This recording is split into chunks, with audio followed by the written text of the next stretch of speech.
Halo semuanya, balik lagi sama gue Kryptondo. Jadi di video kali ini Kryptondo akan sebenarnya nggak curhat juga, cuman mau ngasih tahu aja nih ke kalian di mana ini ada bukti valid ataupun ibaratnya kayak gimana ya? Hmm, kayak ini guys, semacam ngasih tahu aja kalau Wells itu benar-benar punya big data. Di sini Kryptondo akan mengasih tahu ke kalian di apa? Ada bukti video yang dimana ini dijelaskan oleh channel YouTube ataupun channel kripto yang dibahas oleh Kosil Pester. Kalau kalian pastinya udah pada tahu siapa itu Kosil Pester, iya dia yang punya kanal YouTube-nya namanya Kenal Kripto. Nah, di sini Kryptondo udah minta izin ke Kosil Pester untuk izin posting videonya dia, cuman nggak sepenuhnya, cuman kayak potongan aja yang bagian penting Kryptondo ambil ya. Nih, ini bagian, ada dua bagian penting yang ibaratnya kayak Kryptondo ambil nih ya. Pertama ini aja dulu ya. Bentar ya. Arbitrage dan pakai Oh ya, di sini Kryptondo nggak akan ngomong, kalian mendengarkan saja. Ini yang kalau nggak salah video yang ini 3 menit, ini hampir 2 menit atau 3 menit gitu, pokoknya 6 menit lah, kayaknya kurang lebih 6 menit. Dua video ini yang udah Kryptondo ambil ya, ataupun Kryptondo potong salinannya. Oke ya, kita cek ya. pakai saluran arbitrage dan spread. Oke. Nah, delta neutral strategi ini apa? Nah, ini strategi trading atau investasi yang tujuan utamanya minimalkan resiko. Jadi pertamanya yang paling utama resikonya dulu paling kecilin, nggak ada resiko. Nah, ini cara utama trading seorang market maker. Contoh, misalnya trading Bitcoin. Strategi delta neutral itu berarti punya posisi buy dan sell Bitcoin di harga yang sama. Jadi andai Bitcoin turun misalnya ke harga 15.000, pakai saluran apa? Teman-teman lihat ininya dulu deh. Bitcoin di harga yang sama. Jadi andai Bitcoin turun misalnya ke harga 15.000, aku ajak teman-teman lihat ininya dulu deh. Sekarang Bitcoin kan di sini. Jadi andai Bitcoin turun ke harga 15.000 ke bawah, dia akan punya cuan dari posisi sell mereka. Nah, tapi di saat yang sama juga mereka akan rugi dari posisi buy mereka kan, gitu, karena pasang posisi buy dan sell-nya di harga yang sama, netral jadinya. Nah, pertanyaannya lalu cuannya dari mana Alameda kalau begitu kan? Yang ada malah kemakan trading fee kan. Nah, di sini bedanya market maker guys. Mereka pasang posisi buy dan sell di setiap range harga, dan algoritma mereka tuh senantiasa sesuaikan besarnya posisi buy dan sell mereka berdasarkan input dari pasar. Nah, ujung-ujungnya posisi mereka bisa mendekati delta neutral jadinya. Nah, lalu gimana dengan trading fee? Nah, trading fee ini indahnya hubungan kakak adik antara Alameda dan FTX. Jadi pas awal FTX berdiri, satu-satunya market maker yang operasi di FTX tuh Alameda. Alameda dapat segudang keistimewaan dari FTX. Termasuk apa? Bebas trading fee. Dapat API, kunci khusus sehingga bisa eksekusi trading lebih cepat dibanding user FTX yang lain. Aku baca ini di beberapa tweet sebelumnya. Ini kita nggak mungkin tahu kalau nggak jatuh. Kalau Alameda FTX nggak jatuh, kita nggak mungkin tahu ini. Kedua, evolusi berikutnya Alameda itu trading dengan incar posisi likuidasi besar. Nah, ini yang kita sering dengar berapa setahun terakhir yang ada masalah dengan salah satu project, aku lupa, yang bosnya CEO project itu menuduh Alameda sengaja de-peg stablecoin mereka. Aku lupa namanya. Nah, ini dia maksudnya. Nah, contoh. Misalnya aku Alameda, aku tahu Michael Saylor punya posisi pinjam Bitcoin gitu, kolateral Bitcoin di harga 10.000 misalnya gitu. Jadi artinya apa? Kalau harga Bitcoin turun ke $10.000, Michael Saylor posisi dana pinjaman Bitcoin Michael Saylor yang dipakai untuk kolateral itu akan dilikuidasi otomatis oleh sistem. Misalnya dia pakai DeFi gitu kan, maksudnya dijual paksa oleh sistem di harga 10.000.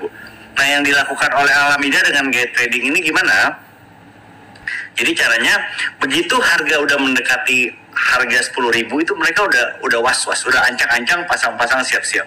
Kalau perlu, kalau udah mendekati lagi mereka tambahin sell order besar di bawah. Sell order besar harga sampai turun ke 10.000 karena likuidasi Michael Saylor turun ke bawah kan.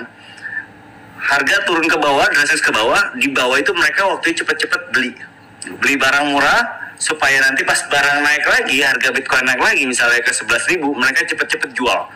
Nah itu gayanya liquidation hunter tuh begitu. Jadi ini kita udah sempat dengar dan nah, jadi apa yang dimaksud dari si Coast Sylvester adalah Wells itu punya big data, dan Wells itu ya dalam artian perusahaan-perusahaan besar kayak Alameda ataupun ibaratnya perusahaan-perusahaan yang mengkonsumsi ataupun kayak apa membeli kripto ataupun Bitcoin, Ethereum dan lain-lainnya itu. Jadi Wells itu punya big data, dia tahu yang namanya posisi kita, terus order book kita, misalkan kita misalkan kita order belinya di mana, tahu.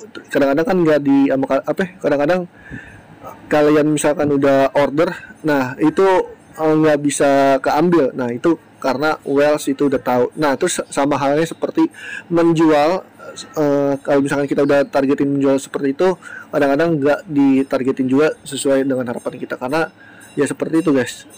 Wells itu punya big data dan kalian harus berhati-hati. Ini video pertama, jadi si Coast Sylvester membahas di mana Wells itu punya big data. Nah kalian bisa cek aja dari caption yang udah Cryptondo tulis ya. Wells itu punya big data dan panitia pucur sudah kerjasama oleh CEO exchange. Jadi panitia pucur ya perusahaan-perusahaan yang ibaratnya perusahaan besar ya, kayak yang tadi udah Cryptondo jelasin, yang ibaratnya konsumsi mata uang kripto. Terus belajar lebih dalam lagi biar nggak terlalu percaya sama dunia blockchain yang bla bla bla ya kan. Nah ini Cryptondo udah kasih tahu kalian jangan terlalu percaya sama blockchain, karena blockchain itu blockchainnya benar, tapi kriptonya itu yang masih suatu pertanyaan ataupun masih sebuah spekulasi. Nah, kita masuk market kripto ataupun bertrading untuk cari cuan atau profit, bukan hold terus menerus untuk merugi terus ya kan. Nah, ini sini Cryptondo kasih tahu lagi, ini ada yang dimana video video, maksudnya pembahasan Kosil. Ini satu video sama yang yang tadi Cryptondo udah kasih tahu. Ini dimana ada bukan wacana ya, ibaratnya yang Doge tahun kemarin di bulan April yang bisa hampir $1 ya kan. Nah sini kalian bisa dengarkan aja, dan sini Cryptondo nggak akan berbicara karena takutnya suaranya itu nyatu ya guys ya. Jurus berikutnya guys, jurus berikutnya dari Alameda Research adalah yang ini jurus yang terbaru dan yang terakhir, yang terakhir ini mereka masih pakai, yaitu mereka pakai news trading atau sentiment trading guys. Nah tim Alameda udah mulai fokus perhatiin news yang keluar tentang project-project, karena ternyata news ini sangat mengaruhi harga guys. Nah pertanyaannya kenapa mereka lakukan ini? Karena ternyata sebelum mereka pakai news trading ini mereka sering rugi jadi market maker. Karena news, kok bisa rugi? Pertanyaan gitu ya. Karena pas ada news buruk yang keluar, robot mereka ternyata nggak sesuaiin diri, nggak bisa tangkap news loh. Gitu. Dan akibatnya apa ya? Robot mereka masih taruh likuiditas tebal aja di harga yang sekarang. Gitu ya. Jadi sehingga mereka akhirnya kalau newsnya jelek, mereka harus tampung banyak orang yang menjualan di harga atas kan, di harga yang sekarang. Ya, padahal seharusnya apa? Harusnya pas news jelek keluar, robot mereka langsung sesuaiin diri, langsung tarik sebagian buy order mereka, pindahin ke buy ordernya di harga yang bawah. Harusnya gitu kan, sehingga mereka bisa mainnya delta neutralnya lebih ke arah situ. Aku ajak teman-teman lihat tweetnya si Sam Trabucco ya. News apa aja dia kasih contoh banyak nih guys, menarik. Oke. Nih news pertama pas tahun 2020 sebelum bull market. Pas Bitcoin masih di 10 ribuan naik akhirnya ke 20 ribuan. Dia bilang di sini, dia bilang when all the news about US firms getting into crypto was coming out, we heard about it and we knew it might be huge. So we bought 20k and held. Jadi pas banyak news tentang perusahaan Amerika mau masuk ke kripto, mereka tahu itu gede, mereka ambil itu. Mereka beli Bitcoin di 20 ribu dan mereka tahan di sana. Kan? Habis itu berikutnya apa lagi? Kayak ini XRP. Dia bilang we were plugged into the XRP enough to understand apa kalau XRP gimana cara katalis news utamanya. Pertama, news mana yang akan berpengaruh dia udah tahu dari XRP. Abis itu gimana cara pasang posisi, how to bet onto it, gitu. Taruhannya gimana, dan juga when there will be momentum. Jadi dia udah bisa pilih-pilih beritanya banyak, tapi dia tahu kalau XRP kira-kira yang naik yang ini. Ini semuanya manual loh guys. Jadi ada lumayan harapan buat kita kan trader manual. Habis itu Bitcoin Cash juga sama. Dia main news waktu itu Bitcoin Cash fork, dia mainin di sana. Habis itu Ethereum juga dia main news ETH 2.0. Oke. Habis itu Dogecoin. Ya. Okay. And even recently this influence how we bet on Doge. Dia juga masuk besar ternyata di Doge. Gitu. We've held a long Doge position for months and it's gone great. Nah, kalau Doge caranya dia lihat newsnya gimana? Ya, secara semua orang yang kita tahu, harga pasti gerak naik turun kalau Elon tweet gitu kan tentang Doge gitu kan. Lewat mana ya? Elon, TikTok, ETF, lain-lain terus more upside gitu. Keren kan? Jurus. Nah, jadi kalau bisa disimpulkan Doge naik itu sebenarnya bukan karena Elon yang membeli. Jadi ada whales ataupun bandar besar ataupun bos-bos besar yang membeli Doge untuk bisa menaikkan. Jadi tweetnya Elon adalah sentimennya positif. Jadi terus harganya Doge naik itu karena ada whales ataupun bos-bos besar yang membeli Doge. Makanya kalian jangan terlalu kena FOMO.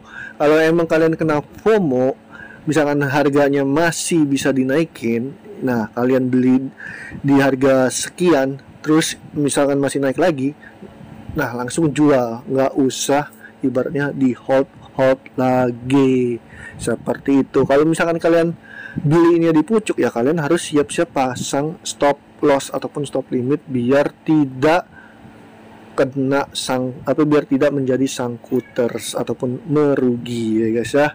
Jadi itu aja yang bisa Cryptono bahas. Kalau bisa disimpulkan, ini sangat-sangat videonya sangat bermanfaat buat kalian yang masih orang awam. Nah sini kalau misalkan di story Cryptono juga udah pernah bahas ya, bukan pernah bahas juga ya, dari YouTube ataupun Twitter pernah Cryptono bahas. Kalau nggak salah itu Cryptono dibully. Nah sini Cryptono curhat ya kan. Dari dulu gue udah selalu bilangin ataupun kasih tahu kalau Wes itu punya big data dari YouTube dan Twitter. Sebelum ada Instagram gue sudah selalu kasih tahu. Cuman banyak yang bully karena nggak percaya nyatanya harga kripto banyak dimanipulasikan sama Wells.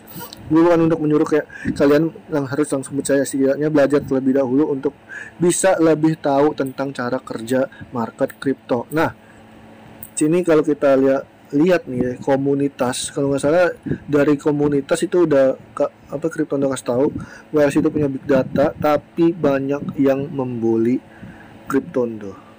Kalau nggak salah banyak. Sini Cryptono udah jarang bahas ya, maksudnya jarang posting ini ya di komunitas karena sibuk guys. Di mana ya? Mana ya? Pokoknya kalian bisa cek aja di komunitas di mana Cryptono udah pernah kasih tahu kalau Wells itu punya big data. Cuman ya dibully sama yang orang awam yang belum terlalu ngerti kripto ya.